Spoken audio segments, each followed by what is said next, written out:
Well, my hasn't it been a hot minute? This video is going to be focusing on the Solar Flawless Vesper's Host dungeon and how to achieve the Solar Flawless Emblem Station's Saviour. This is going to be focusing all about the Titan. So this is a Titan run. It's not Warlock or Hunter. Those two classes will, the things that you use will widen drastically depending on what class you run this dungeon on because of how the dungeon works. So I will just say that, right? There are some common weapons that you would use across all three characters, which I'll talk about in the run, but overall, each class has its own sort of thing on how you would solo flawless this dungeon. So this is what the emblem looks like. As of emblem.report, you should know me by now. I check the stats on this stuff. And in the first couple of weeks of the launch of the dungeon, only 6,625 Guardians have Solar Flawless's emblem as of the time I'm speaking at 1,700 hours and 22 minutes. When you check the website in a few hours, that number will have changed, but I bet you won't go above 7,000 today because I've actually been keeping an eye on the number, and it's only going up at like 1,000 every few days, and it'll only start to taper off from there because people will start to give up with the run. And for good reason, because this literally is a free-man raid. This dungeon is literally not a dungeon, it's a free-man raid. That's literally what it is, in my opinion. They've actually breached the line between a dungeon and a raid. They've blurred the line. And if you don't agree with that, that's fine, but I'll give you the reasons in the run. Anyways, let's talk about the Titan and the loadouts, because that's what's important, and the weapons and stuff. So to achieve the Solar Flawless, what I used is this build right here, right? So this build is absolutely cooking. It's a Void Lance Cap Diamond Lance build with 69 recovery and 102 resilience with 1k voices because it's the highest single damage shot in the game. Tyranny of Heaven, because it's the best bow, it's the best weapon for GMs, so surely it should be the best weapon for dungeons. And a Christmas-themed cold front that's specifically 1900 in power. 19 or 1 or 2 would not work. This is literally what I'd done, the build I used to Solar Flawless the dungeon. So just let's have 3 seconds of silence. So if you believe that, you're an idiot. Obviously I didn't. So encounter 1, or the first few encounters, but we'll break it down encounter by encounter basis, which to me there are 4 encounters. Technically there's 3, but I would classify the dungeon as having 4 encounters. The first 2 encounters I used the build that you see before you, right?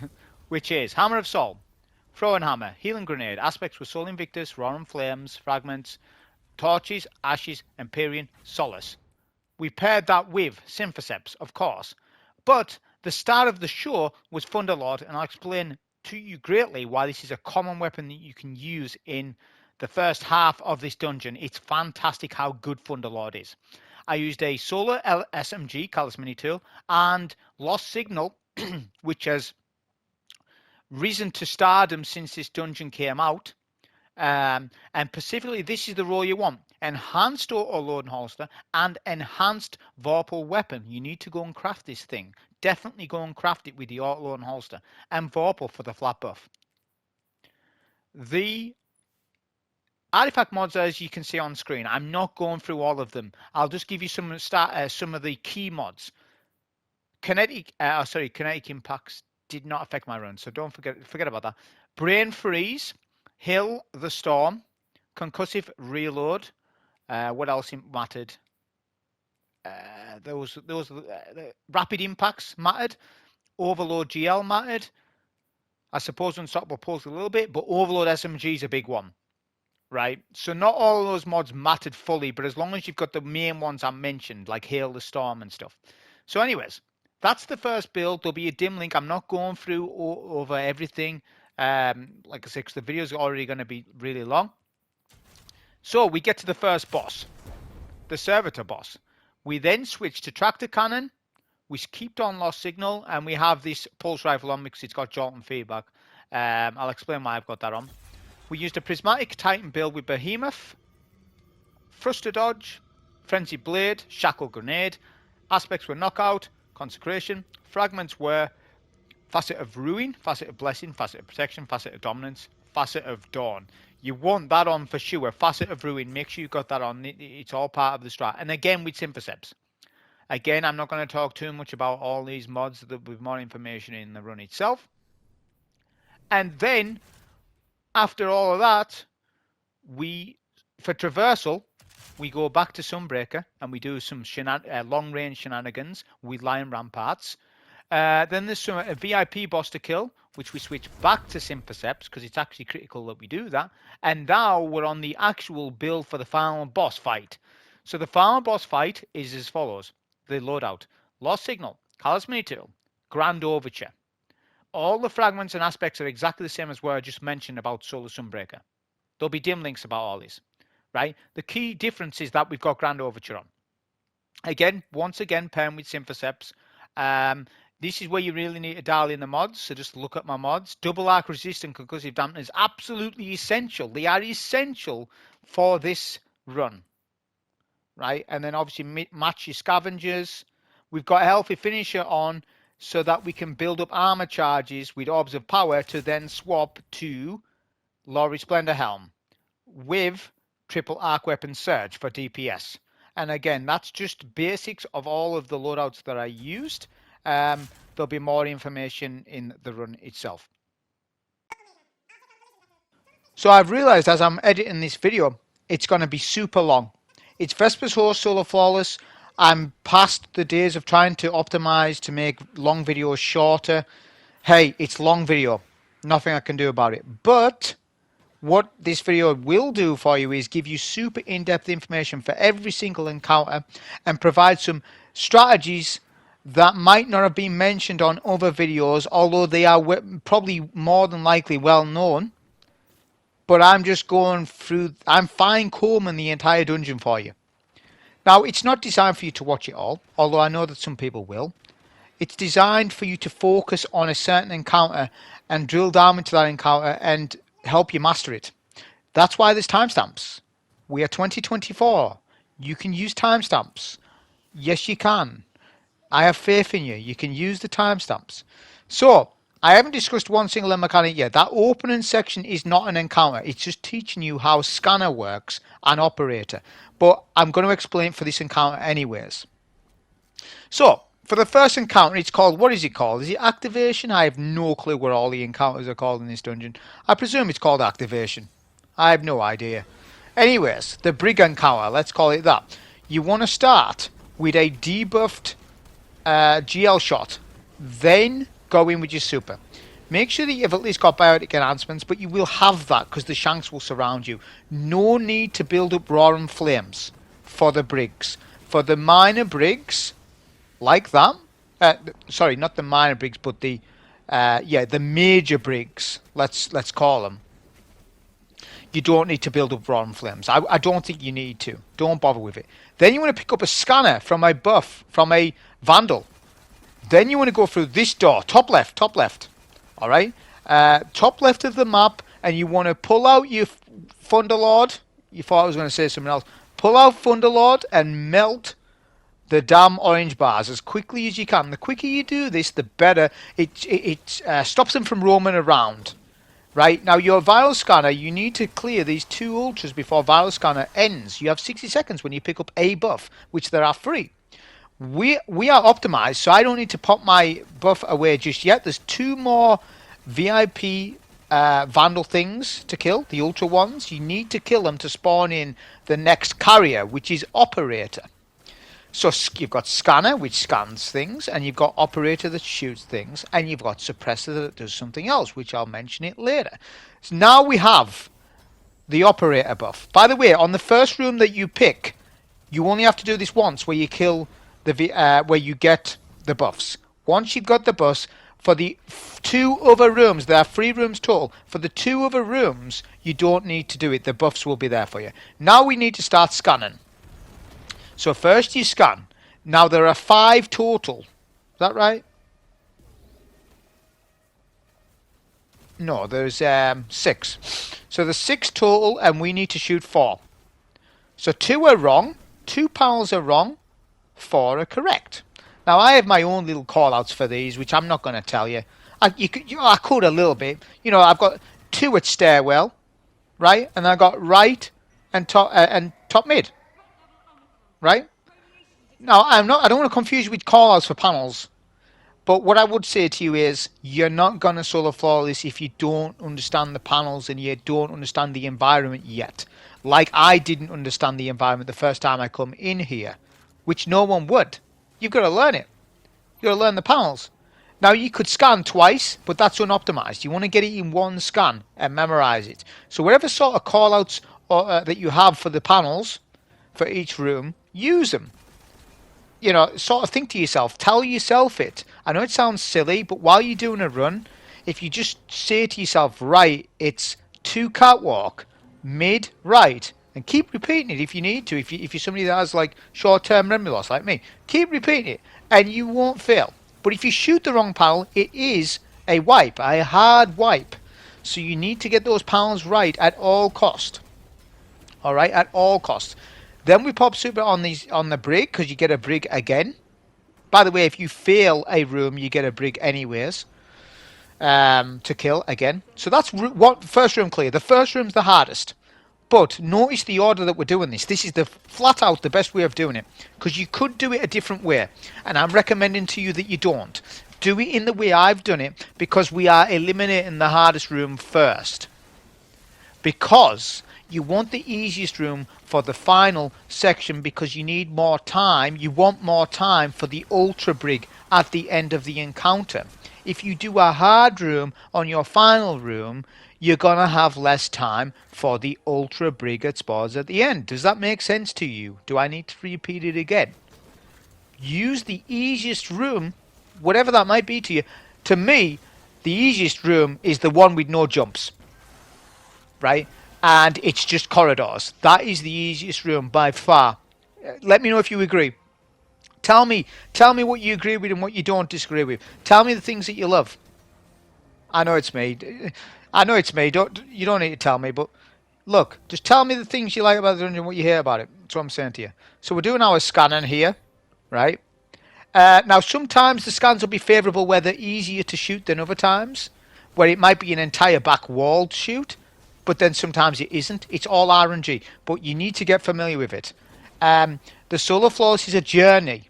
It's not something you're going to get first go. Even if you kind of know what you're doing, you need to be married to this. Like I was saying before, you need to be married to this dungeon to basically do it. Seriously, it's that much of a time commitment that you need to know. You need to know every corner of this. It's literally a 3-man raid, right? It's a raid designed for one person, 1 to 3 people. They've blurred the lines between dungeon and raid. Now, are the mechanics super difficult? At face value, no, because they're just the scanner, suppressor, operator buffs that we're used to by now. It's not that, it's the sheer amount of DPS that you've got to do at the final boss. The final boss is what tips this dungeon, because actually, in actual fact, when we really think about it, this dungeon is a breeze until the final boss.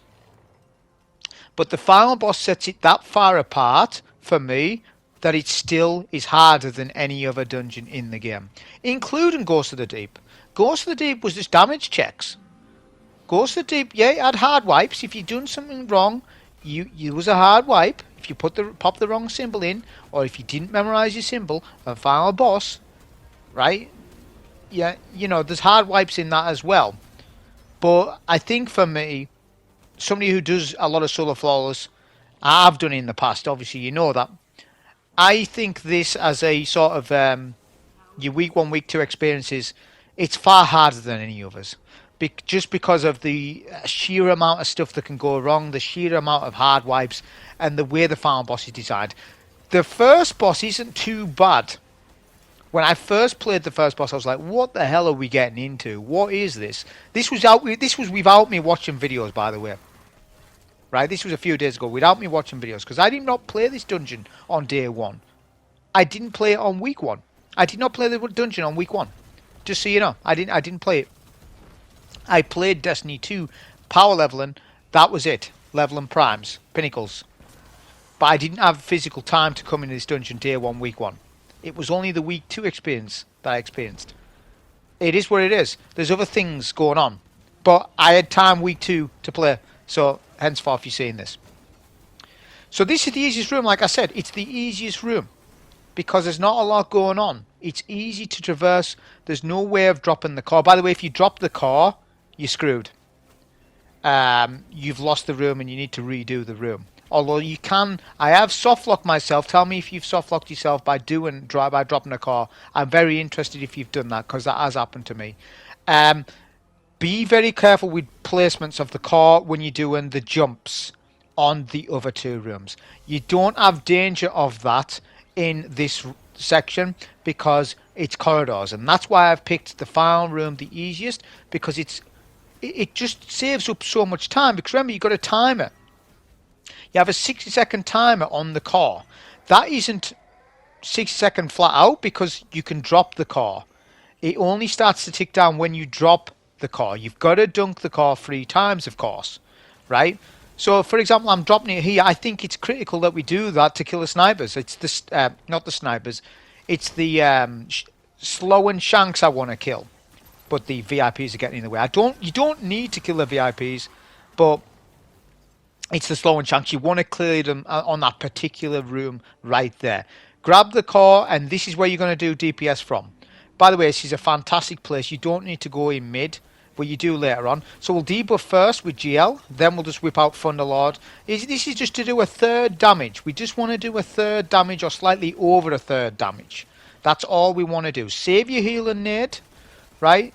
I'm going to do a little bit more damage. Pick up the car again, then we'll drop it. Heal and nade. Build up some Roaring Flames if you want, but you don't need that much.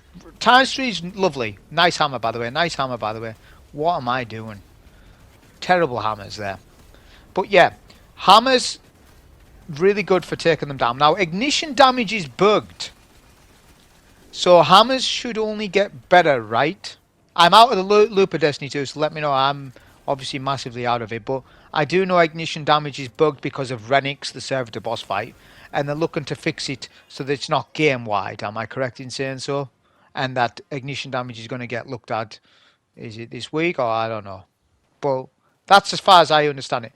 So we'll speed up the footage a little bit here, but not this encounter. This is an encounter to me, but you get no loot for it. But I consider this as an encounter. This encounter reminds me of Pit of Heresy Ogres, but with mechanics. That's what it reminds me of. So power off on that first door, get a restoration hammer kill, go into this door, and then shut it. See, power preservation goes back on, so opening a door loses power preservation, closes the door, gives you it back. But you can get more charges as you go on throughout the encounter. Do this route that I'm showing you. I haven't watched anybody else do this one time, but I reckon this is the best route to take. It is the route to take. I haven't watched one single Solar Flowers Vesper's dungeon on this encounter, only for the final boss for DPS and what people were using for DPS. So I learned all this on my own. I didn't look up any guide, nothing. I just learned it. That was it. So the first call, you go back there and you kill that Ultra because he's in the way later on. The Ultra I just killed, you kill him because he's in the way. He can be in the way. So I recommend you kill him. You don't have to. There's no reason to. So see that there's a number. You need to dunk 5 cores. And you need to do it in a certain order. So the first core dunked said number 1 on it. Here's a good idea. We'll dunk that one first. Right? So 1 first. Then it's 2. Then it's 3. But you just need to know where they are. And if you've never been and done this encounter before, then you're not going to know where they are. Also, you can get armor charge. Sorry, a power reserve there. Free. It's handy having an extra one because there's one door that you don't want to close. Just leave it open. It's not this door. I'll show you where it is. Right, so we're going to dunk the core. The boss is behind me. By the way, the boss is a constant threat. He does integration. When he does that, you need to get behind cover, lest it's wipe, right? You just wipe. That's a hard wipe as well. So the integration mechanic from the Servitor Boss, you need to know about it. It's a hard wipe. So all you need to do is go behind cover. It's you saw me, I'll hide mechanic. That's what it is. We'll do another power off so we get another power preservation. So you have liberty now to start not shutting doors. But I still shut them anyways. Who cares? There's only one door where you should just leave it probably. This is number 4 deposit. The captains will start to respawn in the room that you're in after the first one. Right? It's this door here. So you want to open this door, maybe clear some of the ads. Funnelord's good for this, for quickly clearing them. Because you can wipe here. It's an easy wipe this. Because the boss is right close to that door. So you want to get here and behind the box and that wall as soon as. Healing aid if you want. Pick up the car again and then through the door. Pay attention as well to your restoration, stuff like that. You know, if you're low on HP and there's a lot of dregs, just be careful. What I will say is a lot of these orange bars are, a lot of these dregs are orange bars, which in turn buffs restoration. Restoration gives you more restoration when you kill an orange bar, and all of these dregs are orange bars, so that's nice. It's actually better that they're an orange bar than they are a red bar, because you one-shot a red bar or an orange bar anyways with this build. So in actual fact, the game's doing us a favour making them orange bar or red bar. They almost look red bar now, don't they, with the colour change they did to majors. That's core number 5 done. Right, we're done with that. Then we can skip the boss. And that encounter was teaching you a couple of mechanics about the boss. Two fight mechanics he has. He does the rolling balls and he does integration. And he also does the servitor move that all servitors do, where you get too close to them. Sepix Prime does this. You get too close and they do that enrage thing and like do excessive void damage to you. Right? So 3 things the boss does. The boss isn't harmless, but there's tricks. The skills that pay the bills, and I'll show you. So, one other thing that I recommend that you do, I don't think you have to, but I recommend that you do, is pop a bottle. Pop a tonic. Now, I'm going to tell you the name of the tonic right now when we go in there. It's a blue called Potent. Which one? Oh, damn it. I missed the name of it. Anyways, it buffs Hail of the Storm. Specifically, you need to buff Hail of the Storm to achieve easily the Solar Toothface. Easily. Okay? So that's what you want to do, is pop that bottle. We're on Behemoth Titan, remember, which Behemoth Titan is now the best stasis super in the game. So, you're going to get operated in mid. Kill the shank right away. Pop it in the little hub thing, right? Then, we want to start doing ad clear. Now, you could start popping off with Transcendence. You can do what you want. You could keep doing Consecration Slams. You know something? I get tired of doing Consecration Slams. I get tired of spamming it back to back. So you know what I prefer to do? Just spam my GL and just use my melee. My uncharged melee, because I still get health regen off it. And just clear ads like that. Because I'm literally unkillable right now. And I don't really even need to do Consecration. I can do it, and I will use it on the Ultra. That is the guaranteed one that you need to use it on. You should, for the health regen. And so that you sort of, so you get full HP and that you're protected. You get a little bit of resistance when you're teleporting from this zone to the next. Now this is a wipe mechanic, or can be, with the shanks. We're going to throw a Transcendence Grenade, because that will shackle and jolt. Then we put in some jolt damage with the pulse. And that clears out the shanks. That is my strat. So I use a Transcendence Super to survive the shanks. Because let me tell you, the number 1 threat in this fight is the shanks. For whatever reason, I have seen no other content creator mention this, and I'm mad that they haven't, unless I've missed it. The shanks are buffed in this. The Exploder shanks do more damage to you than what they usually do anywhere else. The radius of the explosion is larger and will one-shot you easier. More easier. Right? So they are priority. Now we need to look for numbers.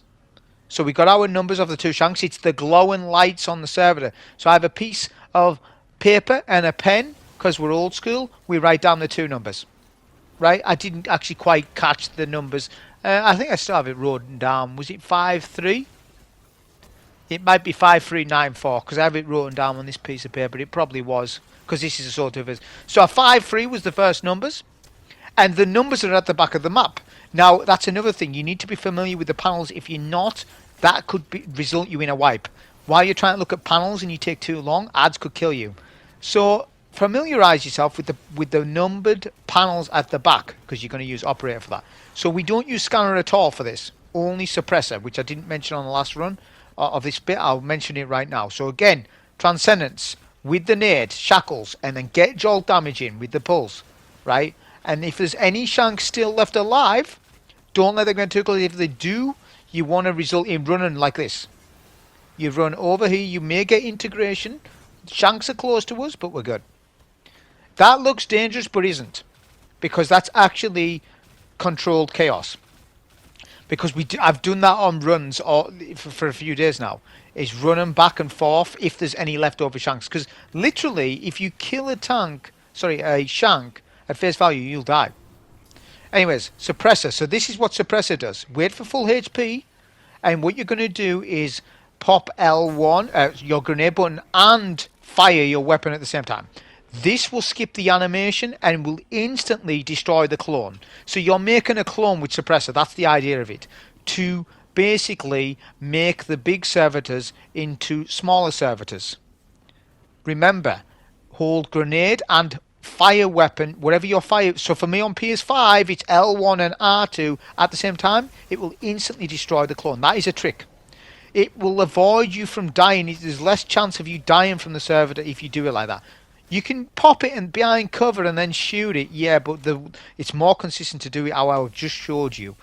So we've got our numbers. So yeah, it was 5394. So we need to get our last two symbols. We're going to clean out some of the ads while we're doing that, but we're full HP almost, so we're fine. Ads will despawn. Pop the operator back into the kiosk thing, right? We're then going to pick up suppressor behind this block, right? Pop it and then shoot, and then tractor. Make sure you get good tractor cannon shots off, and then just pop super. You need to do this immediately and hope for good RNG, because there is still a chance of not solo two-phase even if you pop a bottle. I know, because this has specifically happened to me. And when your super runs out, try and do another tractor cannon or so, because there's a split second to do a little bit more damage, and that confirms the solo two-phase. And that, folks, is all. So yeah, that's how you solo two-phase this. So I'm way more than half HP on this. By the way, there's some sort of like hard cap at the end of this boss fight. It's not a bug. It doesn't seem to be a bug. So when you get the boss, or the bosses, to like 5% HP, they all of a sudden get a lot more health. That seems to be how it's meant to work. If that is a bug, that's a weird bug. But basically, when you get the damage phase ends, but you can still damage and kill them at 5% HP. There should be a line. There should be a hard cap line that you should reach, like any other fight, like Riven. Any other fight you can think of, the Witness, where there's a line and then you do your final stand damage. That's what this fight should have in it. It's a small complaint, but it doesn't matter too much. As long as I say, especially on a Titan Behemoth like this, or a Titan Prismatic, just make sure that you're quick on your tractor cannon shot as soon as the shield is broken.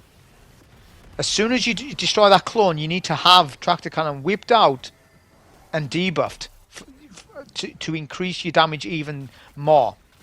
Like I say, the hardest thing about this fight is almost certainly Exploder Shanks. That's what's going to kill you in this. And I have wiped to them a few times. Me just not being... me being surprised, shocked, if you like, and being lackadaisical with Exploder Shanks, because, to be honest, most often times we are, as Destiny 2 players, apart from in GMs. So essentially, even though this isn't GM content, these Shanks are like a GM Shank. If you destroy one at within 2 meters, 3 meters, I would even say, you're dead. Sometimes you'll kill one and you think, I'm good, and then you die. It's like, what? That Shank was like 3 meters away. So yeah, it wasn't the boss. The boss is no threat to me, really. Like, look, once you do that consistent damage clone trick that I showed you with the L1 and R2, or if you're on PC, whatever your bindings are, right, just press both of the binds together, and yeah, it instantly destroys the clone.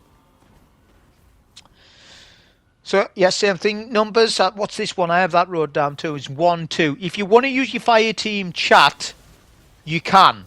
but I don't like it because I don't like not having a keyboard on PS5. I can't be bothered, man, to bring out my Ghost and then, type it in my chat. It's easy for PC players to do this. On console, pen and paper, old school, old fashioned, just write it down, because when you write it down, it goes in your brain. There's actually something to that. There's a science thing about that. When you write something down, it intentionally goes in your brain. It does with me. So that's it. It's set in stone. I'm not shooting the wrong panel. There's a chance of it. Anyone can shoot the wrong panel, but it's not happening to me. It's written down. If it's on fire chat, it's there, but the fire chat it goes away. So it'll actually go off, right? So you have to bring out your Ghost to get it back up. I don't want to be done with. I don't want to be bothered with that stuff. I'll just write it down. It's only 4 numbers per phase. It's no big deal at all. So routine. We're just routines at this point. We're routines. Always pay attention to your left, though. I was focusing heavily on mid. Sometimes the shanks can loop around left and right. Specifically more on the left side. There's a rogue shank that will do that. So you need to be super aware. I actually think that is one of the most dangerous parts in the entire dungeon. It's even more dangerous than some parts of the final boss fight. Sometimes. So it is a wipe. It's somewhere where you can wipe very, very easily. I don't think I've told you enough, I think, on how threatening these shanks are. And you might not realise on a team run, because there's 3 of you to shoot the shanks. When you're solo, it's like, if you don't get your jolt off, you don't do the correct jolt damage, or you haven't got your gun reloaded, boom, that's it, you're over. You need to start running, because you won't have time to kill all the shanks behind that little box. Then integration's going to proc from the boss. Then you need to run around. And you don't want to be wasting supers doing that, because then you've got to refarm all that stuff up. So, I think this is the last phase, right? Sometimes the captains will go to where the panels are. Don't let the captains go to where the panels are. Don't let it happen. Just don't let it happen. Again, yeah, I'm not somebody who, specializes in Prismatic Titan. I hope you can see that from the gameplay, because I don't. Just because I have some personal problems with it. You know that I do. But I do love the amount of damage that Behemoth Titan does on this fight. And you have access to healing via melee kills. The full Stasis Behemoth build doesn't have access to health via your melee. So therefore, I still chose Prismatic. But you could do this with Stasis. You could do a Frost Armor build and all that stuff. And you could definitely do that. I'm not saying that you couldn't. You definitely could. You could tweak things. And, Frost Armor is quite powerful. I don't know how much powerful it is, because I haven't played enough with the seasonal mods this season to tell you. But, yeah. Also, throwing a grenade like a shackle's good, because then that's going to do some assisted damage to you. But look at how quickly we got to the 5% marker. We done way more than the 2/3 damage required for that. We were absolutely frame perfect almost with that, if I do say so myself. So we were really good. That's it. So that's the solo 2 phase on that. Like I say, the bosses or the servitors will have more HP at 5%. Something weird will happen, but that's just intended. I don't see that as a bug. Any ammo, go and pick it up and swap to your Puppet Master build. Your final boss build, which is going to contain more than likely Grand Overture.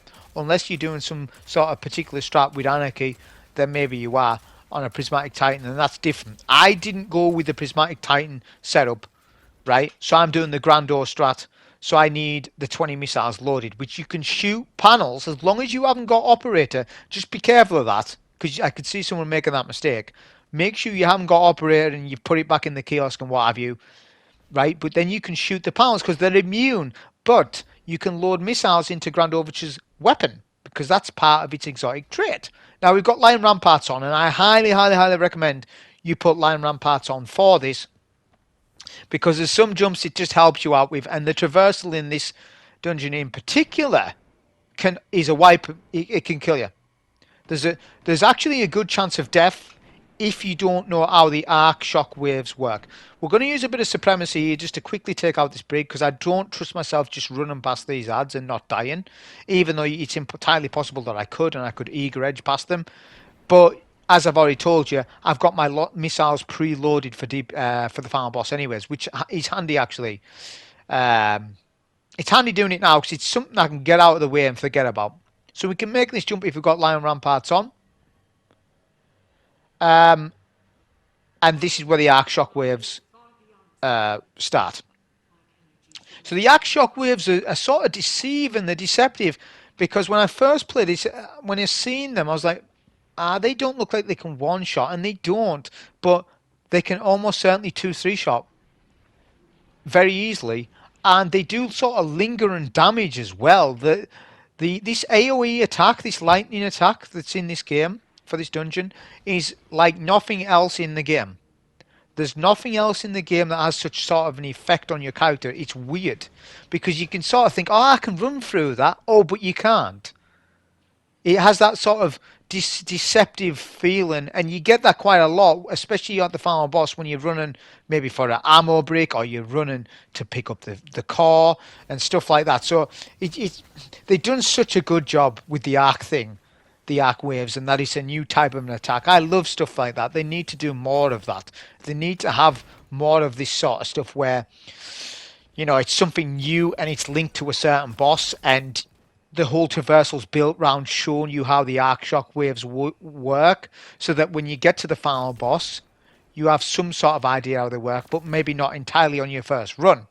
On your second and third, you would know absolutely how they work, but on your first run, you wouldn't. And that's what makes it so fascinating, the dungeon. That's one of the aspects.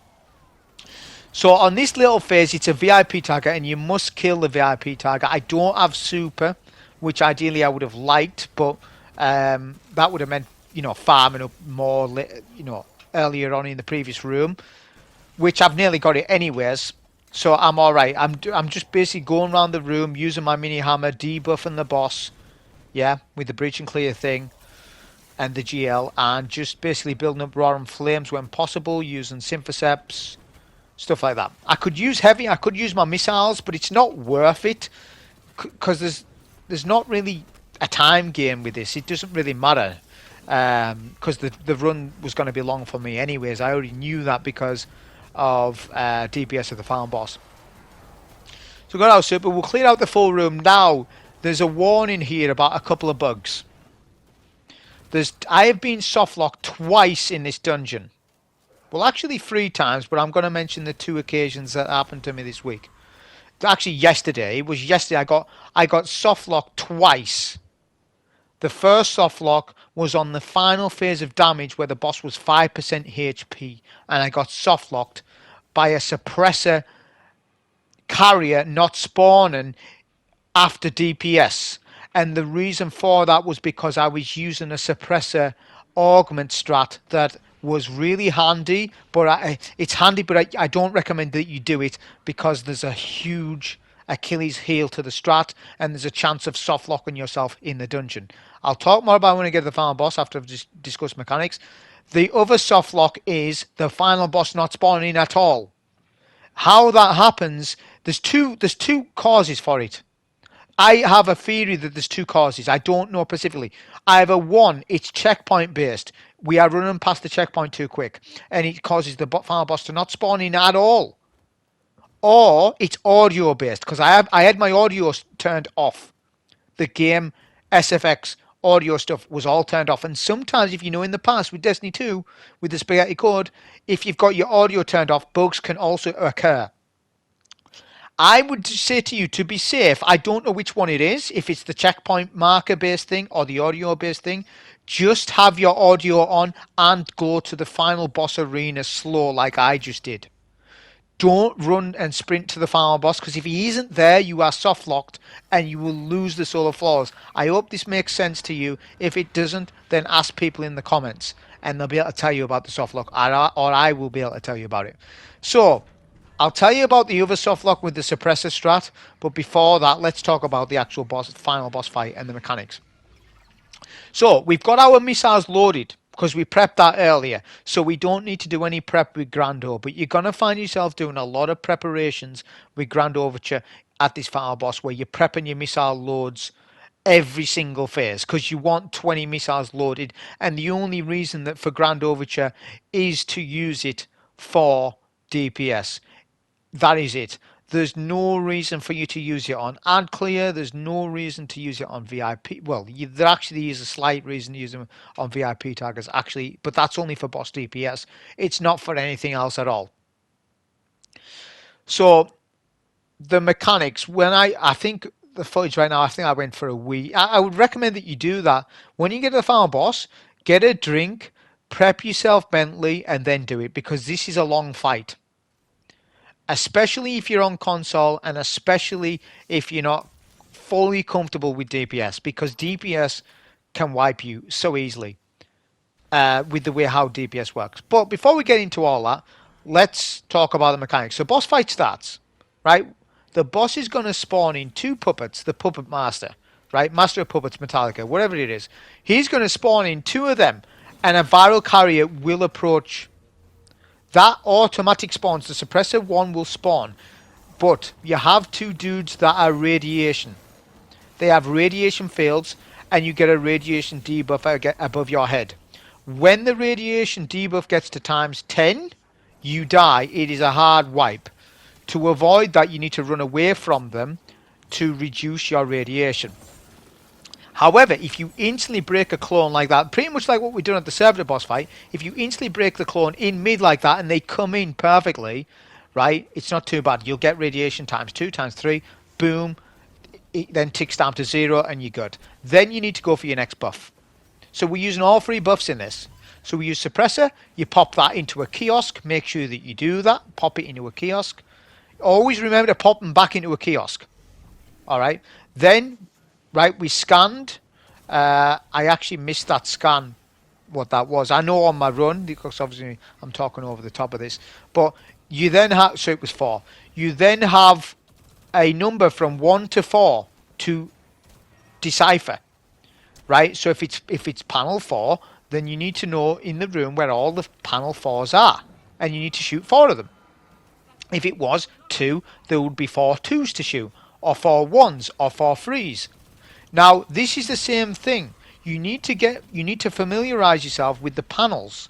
Maybe somebody's drew up some maps on this dungeon. I had a look a few days ago and nobody had some decent maps.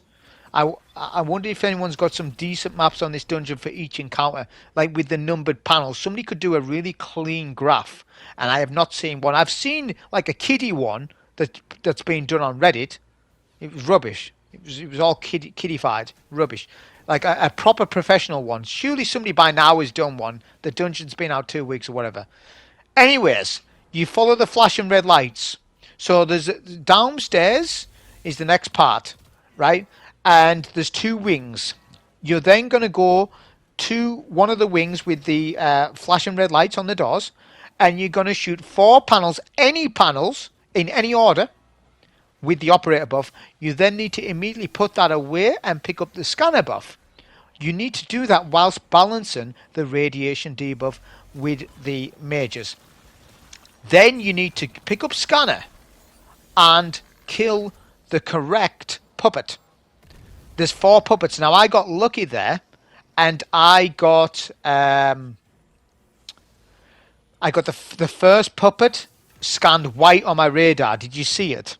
So it's using mechanics from earlier on stages where we were scanning stuff on that brig encounter. It's using that part of it, but you're not scanning panels, you're scanning puppets. It's not the radiation puppets, it's the puppets that are just standing there shooting at you. It's those puppets. It's on your radar. There'll be 4 yellow circles. You need to find out which one's white. As soon as you get that audio cue, I use the audio cue. As soon as you hear that nice noise, boom, kill him with your hammer. But what I would say to you is, while you're trying to kill each puppet, see you get 3 scans that are wrong, just keep meleeing them and getting your health back. Right? Like, as you're not going to kill them, because if you kill the wrong puppet, you wipe. But just throw your hammer and you get some restoration or some health back whilst you're looking for the scans. Do you get me? I'll point it out again on the next phase.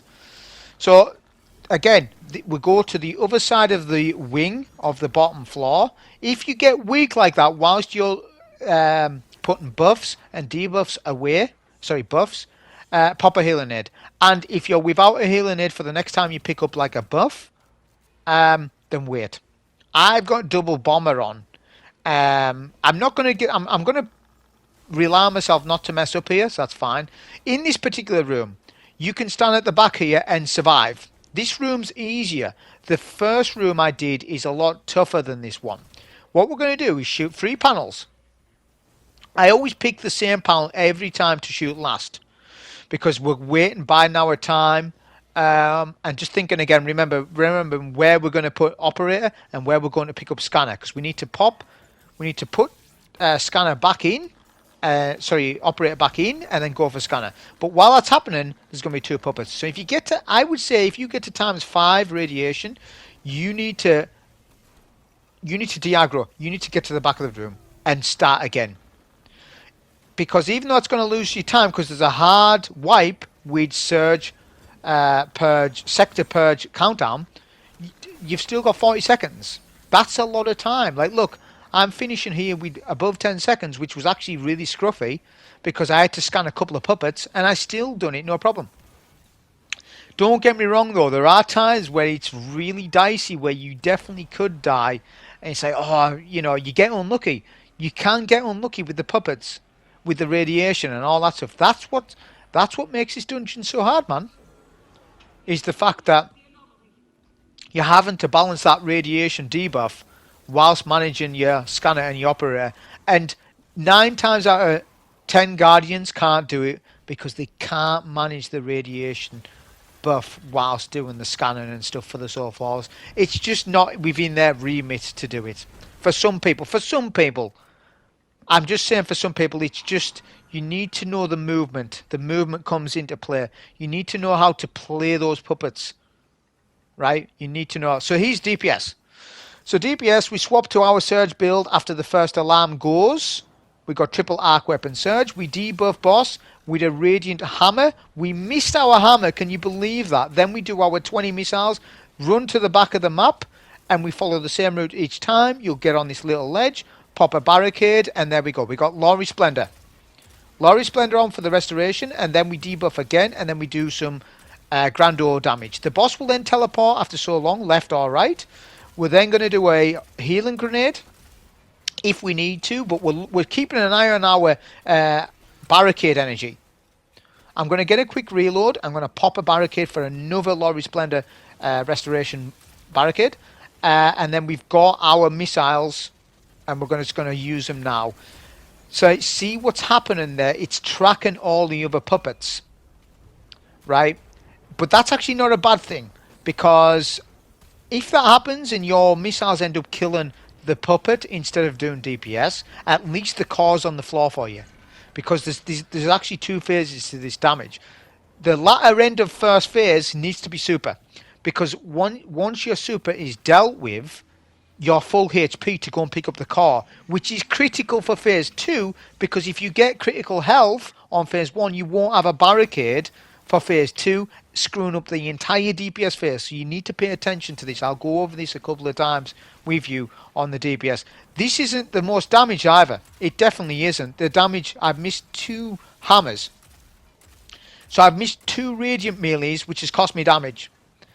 It's cost me damage. And it's very punishing. DPS is punishing, and you've got to keep an eye on that HP as well. You've got to keep an eye on the HP. If you can get to R damage, then you've done okay. You haven't done brilliant. You haven't done the worst in the world, but you've met the threshold, I guess. And that's exactly what happened there. We got to the R damage. The only reason why it was bad is because we missed our hammer, which is so unfortunate.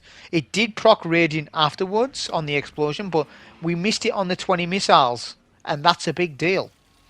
So yeah, that's the first phase damage. Then we'll start loading our missiles with what ammo we've got left before we go through the door. That because once we go through the door, the ads will obviously spawn, etc.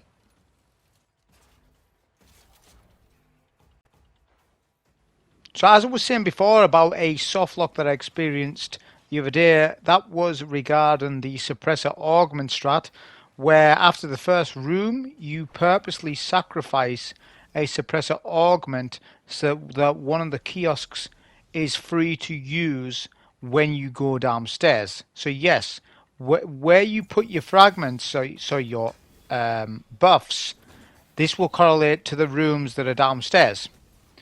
But you can obviously as well get rid of a suppressor augment or any buff by going through one of the doors, which will be active once the elevator opens, after the radiation dudes are shot and after the panels are shot, etc. The conundrum is this: if you sacrifice a suppressor augment so that you have an easier time downstairs with a free booth to use, right, which means you can pop in operator or scanner anywhere you want. Well, there's more versatility, should I say. There's a huge risk that when you come back to the first room after DPS, the suppressor carrier will spawn downstairs and not up. He will spawn downstairs, so the game will actually spawn him downstairs, soft locking you in the entire encounter. Now, I copied off somebody. He was a foreign dude. I was watching him on stream. He was using the suppressor strap where you get rid of it. And as soon as I saw that, I was like, oh man, this is where I've been going wrong all this time. I should use the suppressor strat, and that way I can then dunk operator where the hell I want. Easier. I don't need to juggle the radiation guys as badly. But I got caught red-handed because the suppressor carrier did not spawn on my final phase. The boss was 10% HP left yesterday, and the suppressor carrier did not spawn, soft locking me in the entire thing. So I immediately went to Reddit to see if people had experienced this, and they had. Apparently there's a fix where you can kill the radiation dudes with the it's a finisher mod. I don't know the name of it. Something wave, where you finish enemies and it can bypass the radiation shields. I tested this and it did not work. So whoever that guy was on Reddit, I mean, he said he was on Arc, so that might make the difference. I don't know. I don't think so though, because when you pop a bottle with that mod, it influences how the finisher mod works. So what I'm saying to you is, if you don't have suppressor and you're soft locked, there's no way of killing the radiation dudes as far as I'm aware. Without suppressor, you are soft locked. You need suppressor to kill them. If you know otherwise, let people know down below, because I've tried to actually search this information and search it and not being able to find it. Only one guy mentioned it about the soft lock. This works for the others. So say for example you get rid of scanner and you don't pick it back up after you've done with it, right, after the 2 cores have been dumped, it doesn't matter, because scanner's not the first carrier that spawns at the start of a phase. It's suppressor, right? So it's suppressor that's the one that you need to worry about bugging out. Do not bug out suppressor. You can sacrifice suppressor, right, with the way I've said. The kicker is this: after every phase you have to go back and get the suppressor dude and dunk it. That is something I wasn't prepared to want to do, because the run was long enough. But if I really wanted to do the suppressor strat, I hope you know what I'm talking about. If you don't, as I say, listen to over the commentary again. If not, ask somebody. I'm sure they'll tell you about the suppressor sacrifice strat. It just means that you've got 3 buffs to play with, and you've got operator and scanner. So you've got 2 buffs. It means you can navigate the room easier, which it is good. But now me thinking about it right now, you can do that strat. You just need to make sure that when the suppressor guy spawns back in, like there. So did you notice in that room the scanner buff spawns back in, because we're sacrificing a scanner buff when we dump the car, because we're going through one of the doors. Same thing for suppressor. The suppressor dude will respawn. You just need to make sure that you kill him before DPS and dunk it back in a booth. I wasn't prepared to do that. That was more work per phase, as I was thinking. But in a roundabout way, it would also mean that I would get more ammo, because I'd have to kill them more. because I did suffer from ammo problems later on in this fight. Every phase got slightly worse. I had double heavy ammo finder on as well, which yes, they do stack. The mod description does state it stacks.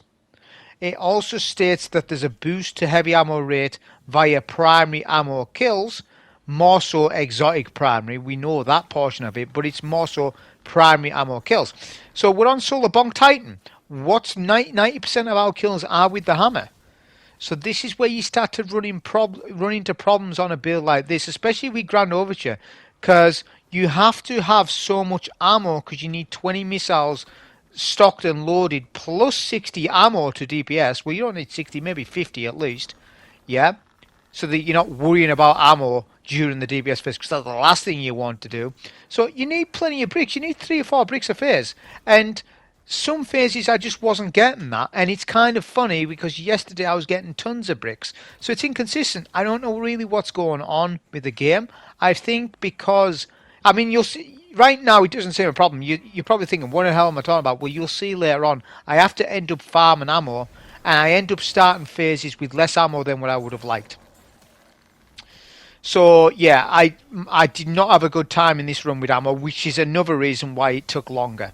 So not only did that happen, I had to refarm up a super on one of the phases because I had to use a super to survive. It might be here. Hey, I think it is. Here we go. Look at this. Look at this, man. Yep. It's all right. You can tell me. I know I'm good looking. You can tell me. I just saved the soul flaws. You can tell me I'm good looking. It's all right. See how good that was? So, anyways, that wasn't good, by the way. That was poor positioning. And I used a super. Basically, if I did not super, I'm dead. And I lose the soul flaws.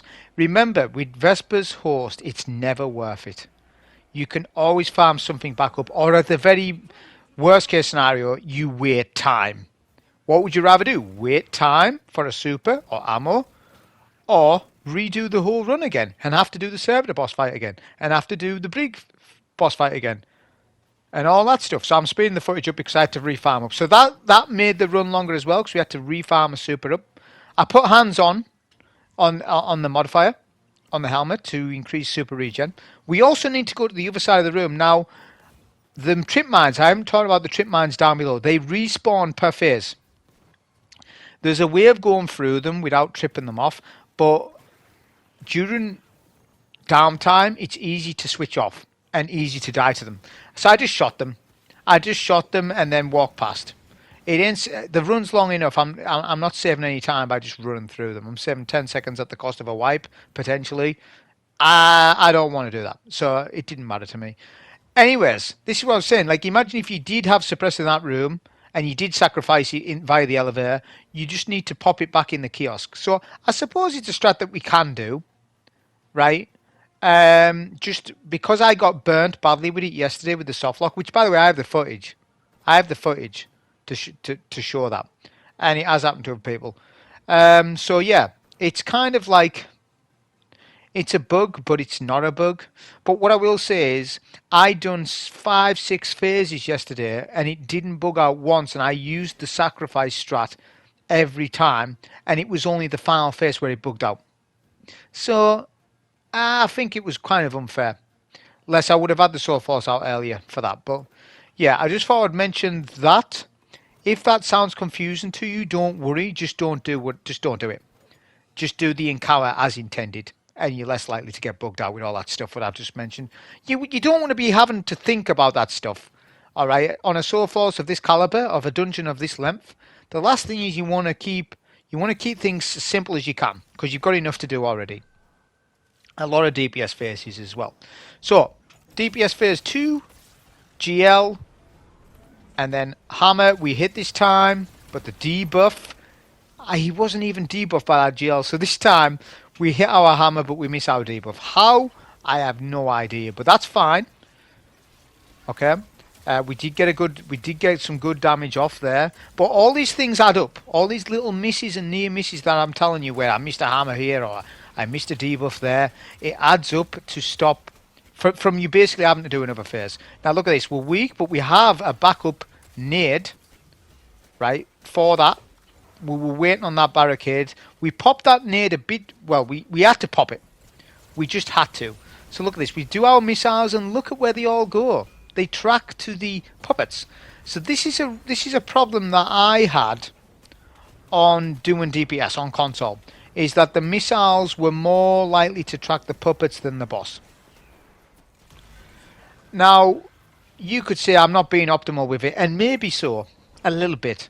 But at the same time, it's not bad being able to kill the puppet like that with the missiles. It's a lack of damage overall, but it means that you can use your super for damage instead, and debuff the boss as well to increase the super damage, and have full HP while picking up the core. So it's safer. So if you want to opt for a safer DPS route that's more phases, but you get to get the core easier, then go for it. Use your missiles to destroy the puppet, because there's one puppet you need to kill. It's the one that shines on that particular phase, right? So remember, it's the one that shines you kill. So that damage there, again, it's average or slightly below because debuff was missed and missiles went for puppet instead of the puppet master. But we have some good damage phases here and there. Like, we're hitting the requirement. We're hitting the requirement, but certainly if I was to redo this over, which I will be, obviously, it'll be on a warlock, without a doubt. I think for the average player, the warlock's the best character to do this. Now, I've spoken at length about the mechanics, so I can start to talk about other classes a little bit and why I think that. The reason why the Warlock is king is because you have the Devour and the Stasis turret together whilst being able to use the Solar Super. I can't mind the name of it. The one where you go first person. Plus, there's a strat with Stag. So I'm a massive fan of the Stag strat for DPS against this boss. I think that would suit my playstyle so much. You know that I mainly play Titan and Warlock, and Hunter gets neglected with me. But I'm between Titan and Hunter, obviously. But for this dungeon in particular, I think... I mean, I haven't played much of the dungeon with a Warlock, only here and there. Not much.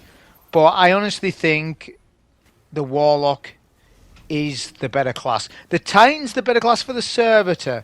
But let's get it straight. The Servitor's easy, man. You can actually solo two-phase the Servitor with a heavy waveframe GL. So, in actual fact, my supreme loadout for the Servitor on a Warlock would be Wrist Runner, heavy waveframe GL, and then a Stasis GL. Wrist Runner will add that resistance. You'll have Devour. You'll have a Stasis turret, meaning the Shanks are never a problem. Your DPS can also still be a solo two-phase. There's Warcliffe Coil to consider, but the heavy waveframe's better. Trust me, the heavy waveframe's more consistent than the Coil. Coil's a little bit here and there for the Warcliffe Coil strat. I'm actively telling you right now, a crafted heavy waveframe Stasis GL, the Neo Mooner one, specifically with one for all, right, is going to do you just good enough. You don't need to do the coil strat. You can, but I think the heavy waveframe's the way to go. Because you can have Wrist Runner on, so you've got best of both worlds. You've got solo two-phase territory, whilst having Wrist Runner on. That's more potent than using Warcliffe, because Warcliffe means you've got a legendary weapon on, which is never as good as Wrist Runner. It's never as good as Wrist Runner in arc-based activities. Arc-based activities, Wrist Runner is always king. So that's that fight tied up. Hunter I'm not thinking about much at the minute because I know Tev is disabled and I'm sort of out of the loop. I haven't played Hunter in ages. It's my least played class and has been for a while. Just because I'm sort of tired of punch dodging. I'm tired of the invis. I'm excited to use Teva because I haven't used that in ages, but he's disabled for this dungeon. I'm excited for that, but I'm sort of fed up of the whole punch dodge thing. So really, for me, where I'm at in the game, I play mostly Titan Hunter. But I don't not play Hunter, and you're not gonna not see me do Hunter stuff. Hunter stuff's just more like it's all niche, especially with prismatic and the exotic class items. It's all really niche stuff. There's nothing really like that gravitates with me. There's nothing that really grabs my attention. You know, not like it did or used to. I don't know, but the hunt is super important, but it's niche application, in my opinion. So yeah, obviously really enjoying Titan with stuff, really enjoying Warlock. So that's my take on the three classes at the minute. But with the Warlock, so like saying, there is a stag strategy where you can basically get your rift back over and over whilst you do DPS. Now, the last time I used stag, see, I have a good long memory. People don't realise how good my memory can be with things. Last time I used stag, people said on the video, wow, this is off meta. This is off meta. And I turned round to them and said, it isn't off meta. Stag is the king of rifting round corners on GMs. It is the king, okay, of things where you need to stand in one's place and stay alive for quite some time without the use of a Well of Radiance. Right? So you're not using well because you're solo and you have application for something else, whether it be Nova or the Solar Super or wherever it might be. You then are allowed to use that super and then supplement that with stag instead. So when I hope people were shocked when they seen the strategy with stag. I wasn't though, because I was like, oh man, that's so clever. Whoever come up with that. It's clever, but it's also not something that I haven't seen stag do before, because I've used it loads and loads and loads. It's just because it's not a fancy build and it doesn't have flashing lights on it, people automatically think it's not meta. It is almost certainly meta in the right circumstance. And funnily enough, the corrupted puppeter or the master puppet, whatever you call him, is one of the hardest dungeon bosses in the game, if not the hardest dungeon boss. And the stag exotic helmet is the king of nearly everything. It's better than nearly every other exotic, and better than Splendor, because Splendor doesn't last as long. Splendor, you're getting that 6-7 seconds restoration or whatever it is, and you need to supplement that with a healing grenade. And if you don't have a healing grenade, your DPS phase is screwed. On Stag Warlock, as long as you do things correct, you don't have to worry about all that stuff, and you get resistance. So the way I'm doing DPS with the Grand Overture strat, it is definitely better on a Warlock. So if you're a Titan main and you're struggling at DPS all the time because of the Splendor strat's not working for you or it's messing you up, go on Warlock. Because half of the dungeon is a breeze. It really is. The Servitor fight's a breeze, man. It's so easy. I actually really like the Servitor fight because it's adding so many new mechanics and you've got to do AoE damage. I love this fight as well. The reason what pisses me off about the fight is that the boss is too tanky.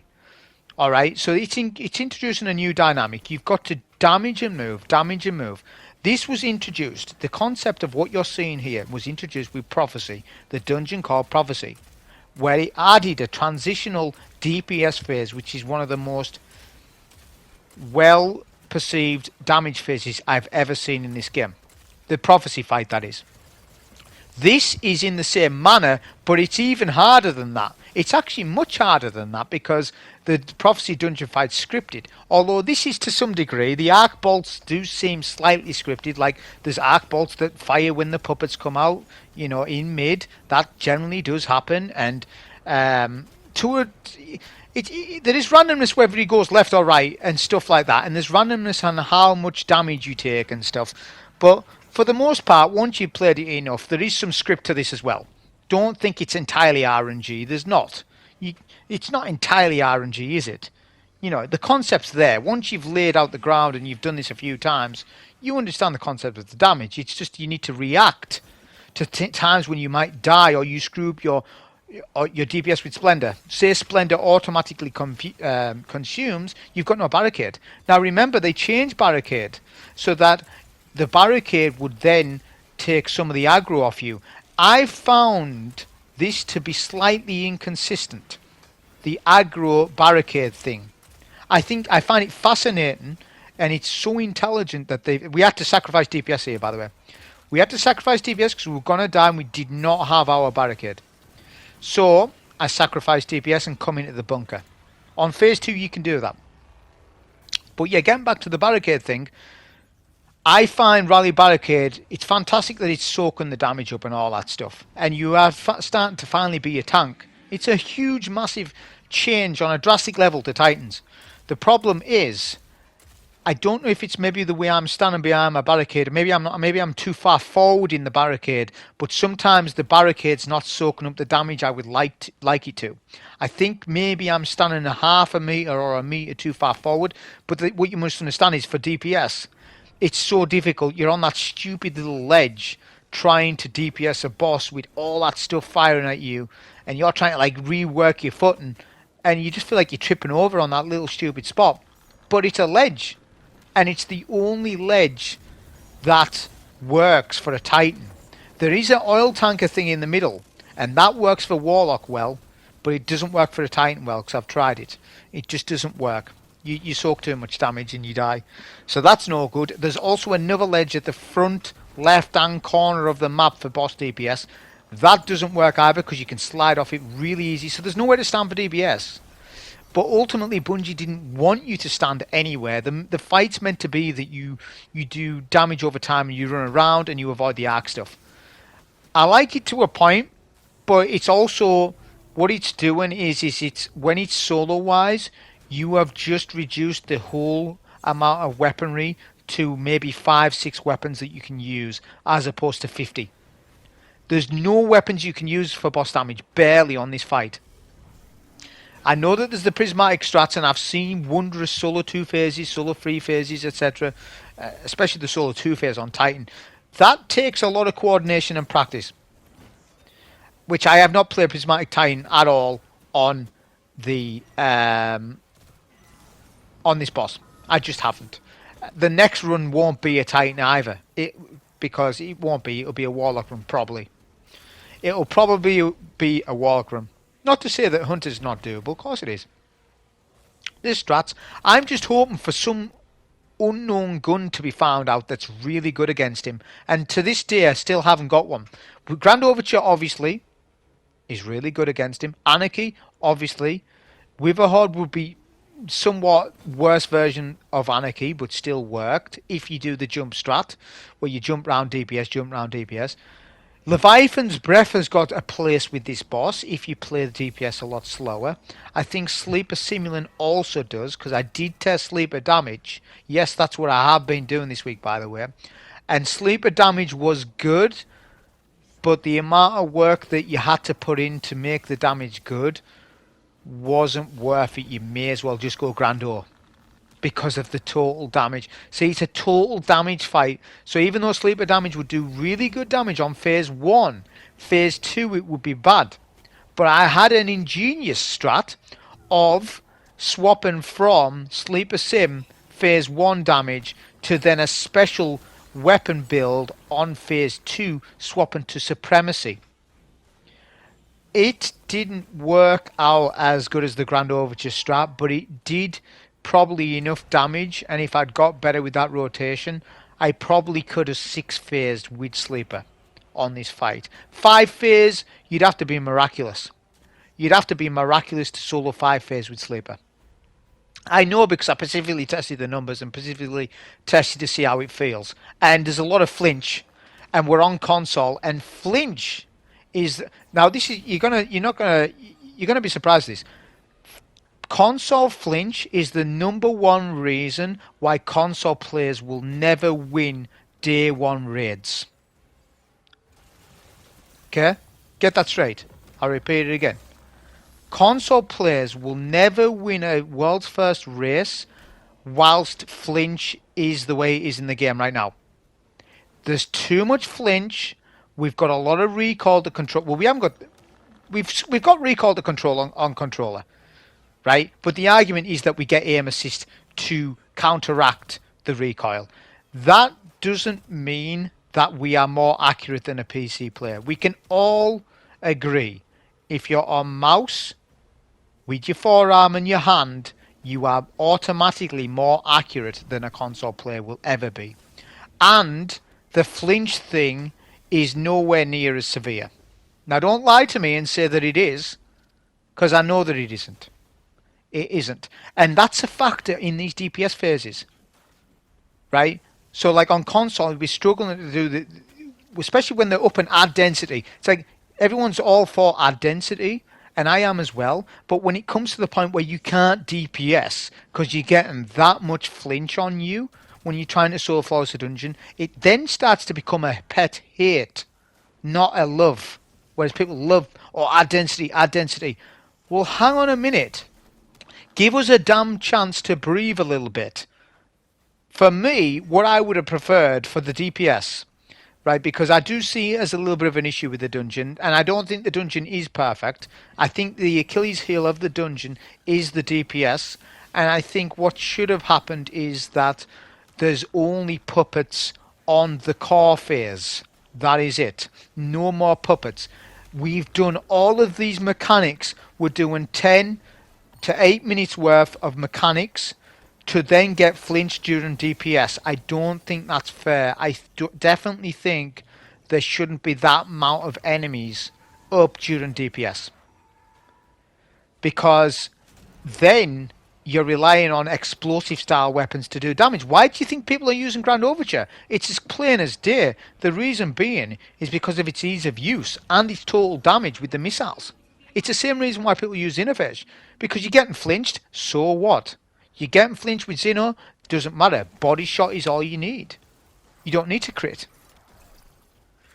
Whereas with like Sleeper and Snipers, your crit damage is so important, and if you're not hitting them crits, your damage phases are just halved.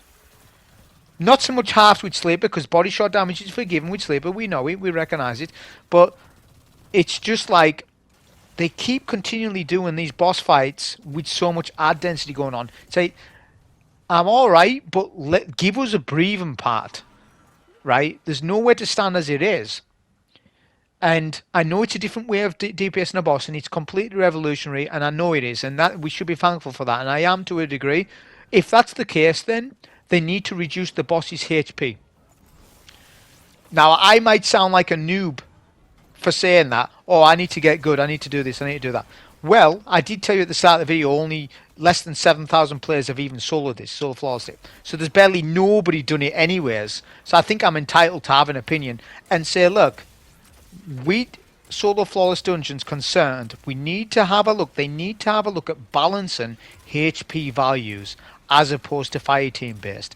That doesn't mean that you totally nerf their HP either, where solo is easier than fireteam. That's not the goal. The goal should always be that a solo flawless dungeon is still harder than a team run, but not to the point where we're doing 6, 7, 8 phases on dungeons like Vesper's Host, Ghost of the Deep, dungeons like that. It was never like that back in the day. Pit of Heresy, that was your free phase. When it first launched, it was a free phase, solo free phase. Solo 4 phase for some, because they couldn't do DPS. Shattered Throne was always a 1 phase. Alright, Shattered Throne, it's a wash. It always has been a wash for DPS. I understand that. It's been far too easy. Right? But when we got to Grasp of Avarice, I think Grasp of Avarice, they got it bob on for DPS. With the amount of phases as opposed to mechanics that we're doing, Grasp of Avarice, they got it perfect. Right? But I think after that, when we got to like Duality is perfect as well. I've told you, Duality is a perfect dungeon for DPS, as in terms of time versus amount of damage that you can do. It's not too many phases to do Duality. It's not too many phases, and it is punishing Duality with its timers and stuff. But honestly, Duality is 10 times easier to me than this, mainly because of DPS requirements. Look at these missiles. They're not going anywhere where I want them to, and I ADS there at the boss. I'm losing so much damage because of it.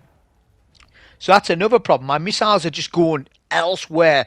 They're going to the boss and then auto-seeking the next target. That's weird, because on PC, the PC footage I have saw, those missiles go in a straight line all the way to the boss. So I am saying to you right now, Grand Overture is definitely reacting different on console as opposed to PC.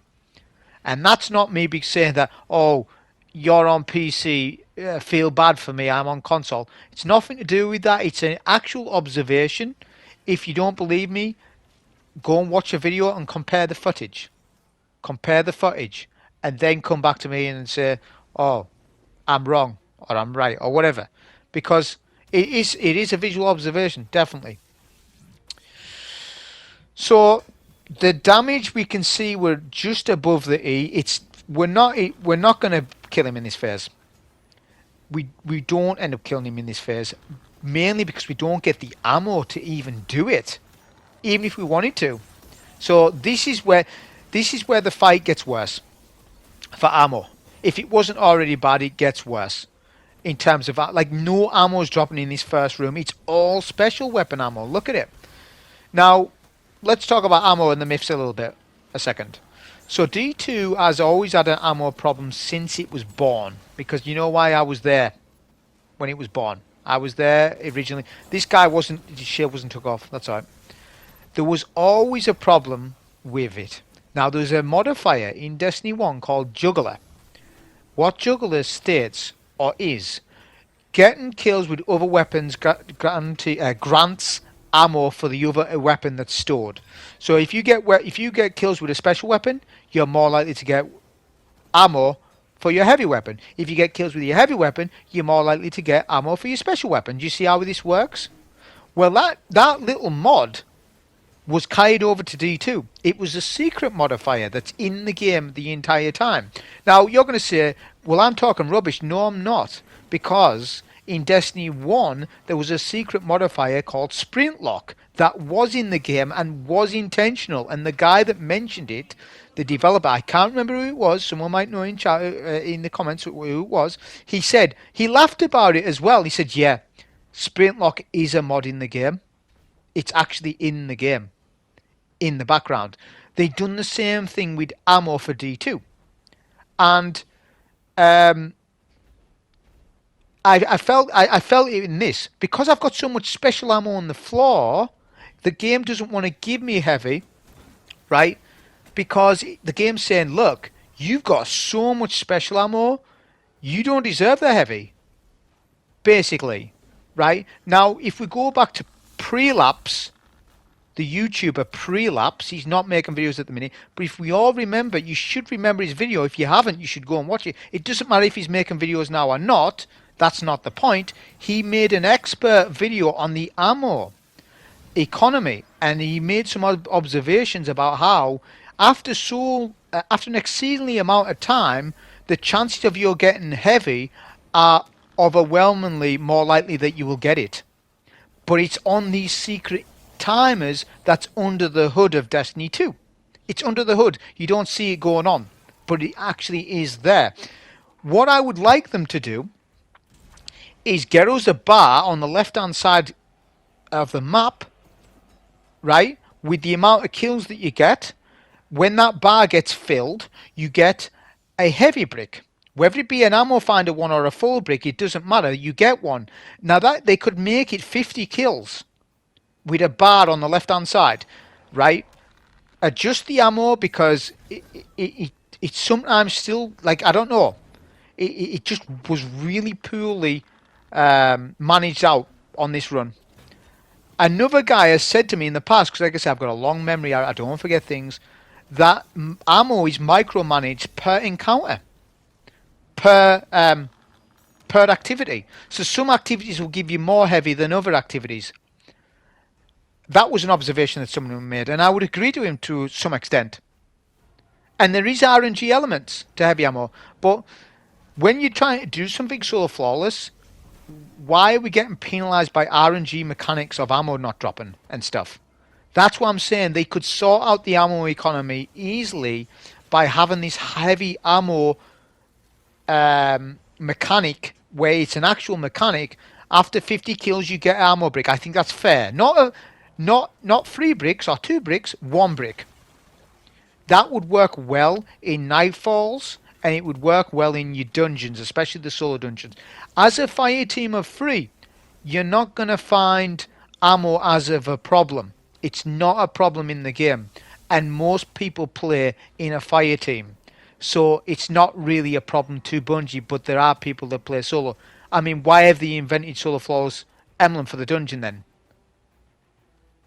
Obviously, they know that people solo, and are they not testing this stuff?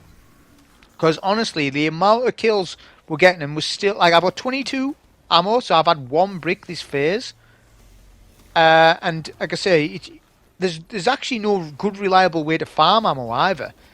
You can kill the puppets. So what I could do is after I've done my routines, you can pick up a suppressor augment and actually physically kill the puppets, and they have a good chance of dropping heavy. But you're playing with fire with doing that. Because then you're starting to incorporate a radiation buff again, more than what you need to do, just to farm up some damn ammo. So I wasn't a fan of doing that in my run either, even though I recognised, yeah, that's something that you can do. But I would rather just get my 2 damn cores dunked and then farm ammo, which you can do. You can take out all the buffs and have all the carriers spawn again, because they respawn, the respawner mechanic, in the middle room. Right? But they don't even really drop ammo. I think only one of them dropped ammo in this entire run, one of the carriers. And that might be because they've got a buff on them. So the game's like not really thinking about wanting to give you ammo from the carrier. It's wanting to give you the buff. So the sump nod, it's like there's a lot of things in D2 under the hood with the old scandal about RNG guns. And it's night and day as well. It's night and day that it's a factor, and I've often wondered because there's roles that's eluded me. For example, there's a role on a Strand fusion rifle. The Strand fusion rifle, it's the high impact one. I know you can focus it at the gunsmith. I tried to get control burst on that one with Envious Assassin for months, and I've still never gotten that role. Still never gotten that role. And it's because of where the perks are slotted. Scarrow 9 covered it. Vendetta pioneered it. And then everyone else has followed suit. And Bungie said, no, it's not real. Then they've looked at it. Oh yeah, it is real. There's actual problem with our loot pool. So it's all right. It's all right them saying, well, we're going to start to do away with crafting, but your random roll game is broken. The system's broken. So you can't just say, well, we're not going to give you red border weapons anymore for seasonal stuff. No, in my opinion, until they sort that out, they need to sort of still incorporate crafting stuff, because crafting goes around that. But I know that it takes away from the game not getting a random roll, and that was always a god roll. That was always a thing from D1 and kept you playing and stuff. That's fair enough, but when people are trying to get a particular roll on a gun and nobody's getting it, there's an issue. That's too far the other way. So yeah, they can't just get rid of crafting, because they shouldn't have done crafting from the get-go. They shouldn't have done it. What they should have done, right, what crafting should have been is you add gun barrels and grips to your guns, not perks. Not perks. So for example, with Callous Mini Tool, you could craft it with a different sight on it and a different grip to alter the barrel and the stats, and that's all it would be. Not crafting perks, because once you do that, then you're not wanting to farm random roll stuff unless you can't craft it. Then you farm for it. So then now you've got a weird system in the game where you're farming random rolls and doing crafted weapons with adept raid weapons, and also doing this infusion thing where you enhance perks but whilst also having crafted weapons, and the game just feels out of whack when you've got two systems like that. It should be just one unified RNG system that does work, and there shouldn't have been a crafting system at all. But the RNG system has to be random enough to the point where you can get your stuff. In all honesty, I would rather mods. People don't like it, but I would rather have mods. So, for example, explosive payload, you pick it up from the game world, you get it as a mod, and it goes in your inventory slot, and you can pop it in on a gun.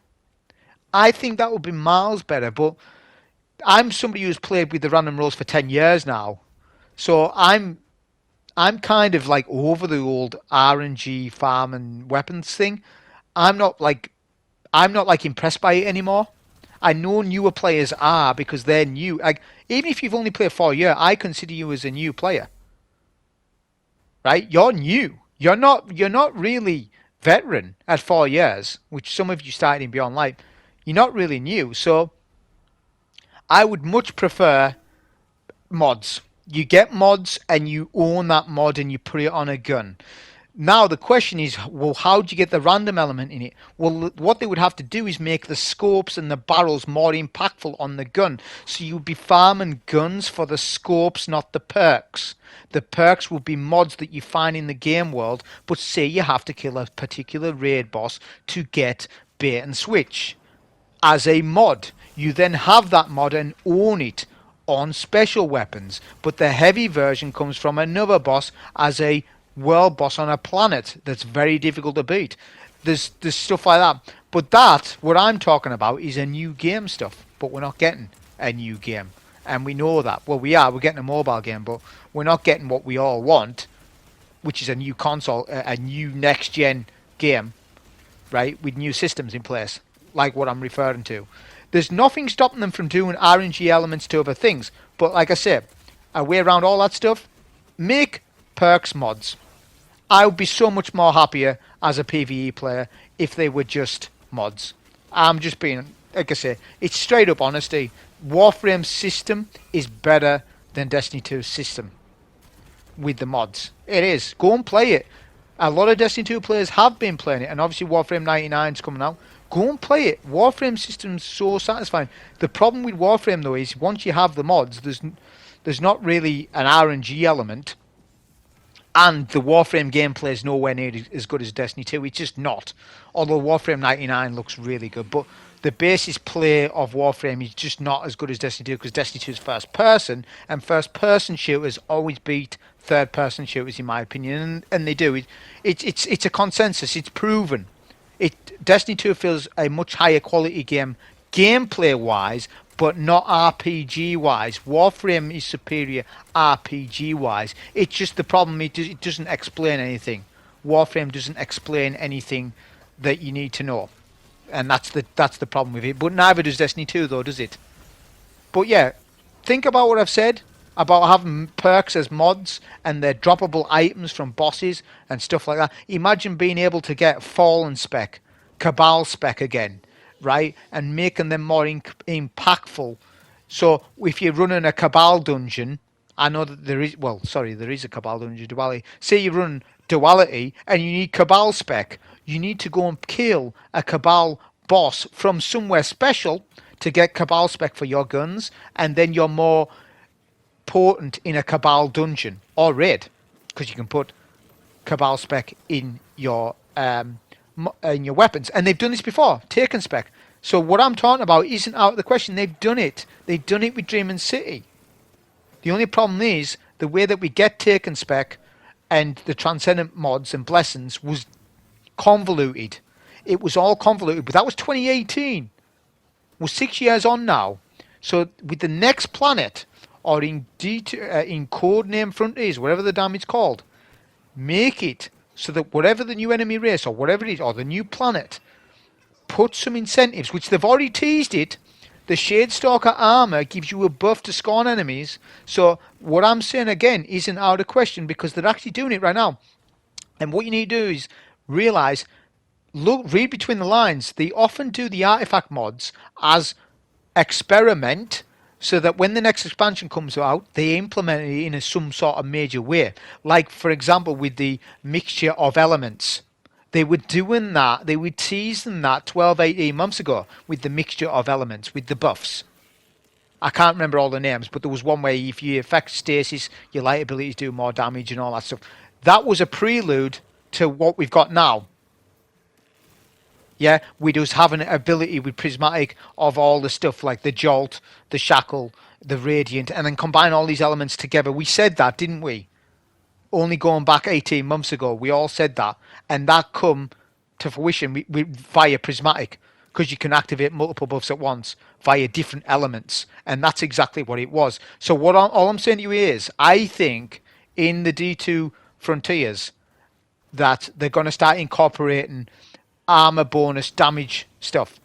where if you've got a set on and you complete the set as well, there's traits, right? You get a bonus to that set, like what Division used to do, with the light turquoise gear. It was turquoise, I think. I can't mind. It's that long ago. Anyways, we're on the final phase. We're speeding up the footage because obviously the video is that long. Like I said, I know it's a long video and stuff, but I didn't feel like running this back today. You know, to do what? Just to solo 4 phase as opposed to 6? I'm not that invested on this run to do that. Especially with me explaining to you that I'm not a massive fan of this Splendor strat, but it's the only strat I see most people pulling off apart from jumping around with Anarchy and doing your Prismatic Transcendence strat. Which if you're not doing that and you're not a master of Prismatic Titan, which most of us aren't, because it's a high skill class. Make no mistake, Prismatic Titan is probably the highest skill class in the game. If you're a GOAT on Prismatic Titan, you're more than likely one of the best players in the game. You're more than likely very good. Most Titans are more effective on a Solar Titan. I'm talking about for players who are slightly lower skill. I'm talking even just a couple of percent, like me. So I'm not saying I'm like top 0.001. I'm not. But I'm saying that when you try to shoot panels and ads are bothering you, restoration is nice just to keep that restoration going so you can shoot your panels in peace. Whereas on like a Prismatic Titan, it's not like exactly the same. You know, you've got to plan things out a bit more. Make sure you shoot your panels as well. Everything's a little bit different where it's just easy with restoration. That's the main reason why I went solar, is to shoot panels whilst restoration is active. That was the main reason, and I still think for most players on Titan mains at least, obviously you're not going to go Arc. There's no survivability with Arc, so it's Solar Titan then. Just the problem with Solar Titan, you pay a price, and the price is that your DPS is bad. Your DPS is bad, but it'll only get better when they sort ignition damage out. When ignition damage is fixed properly, your hammers is going to do more damage and stuff. So it might be worth, you know, rather than using Splendor, maybe switch from Splendor to Symphors on phase 2 and then do some sort of like Symphoceps damage with your super instead, and sort of do it like that when they sort the ignition stuff out. But that was the solo flawless for this dungeon. I know it was super long, but hope you enjoy. Thank you.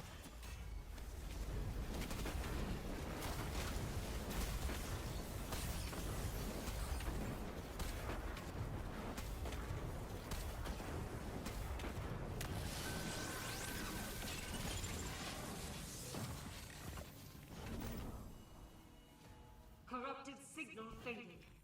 Anomaly shutdown complete. The corruption took control of